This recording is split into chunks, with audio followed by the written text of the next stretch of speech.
ng limit ng oras talaga para mabusisi yan.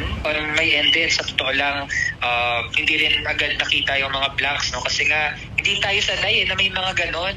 Ngayon ko lang na-encounter na nag-ratify ng budget, meron pala mga... Nakakuha ang GMA Integrated News ng kopya ng BICAM report ng 2025 National Budget mula kay Congressman Raul Manuel ng Kabataan Party List. Aniya, tugma raw ito sa mga blankong ipinunto sa inilabas na dokumento ni na Congressman Isidro Ungab at dating Pangulong Rodrigo Duterte.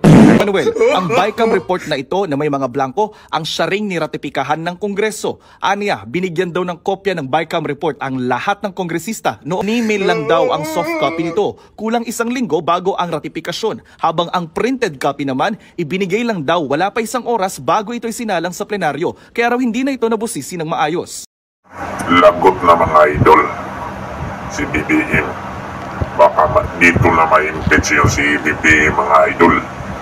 So, may nanlabas na mga dokumento na pinirmahan niya.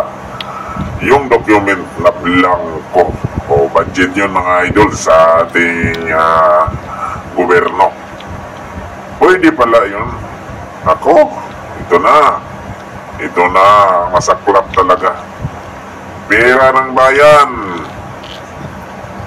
Kinuha ng, iwan ko talaga. Ganito ba ang ating panggobyerno ngayon, mga kapobring hilas? Hirap intindihin. So, nakikita naman nyo yung balita. Yung blankong papel pinirmahan.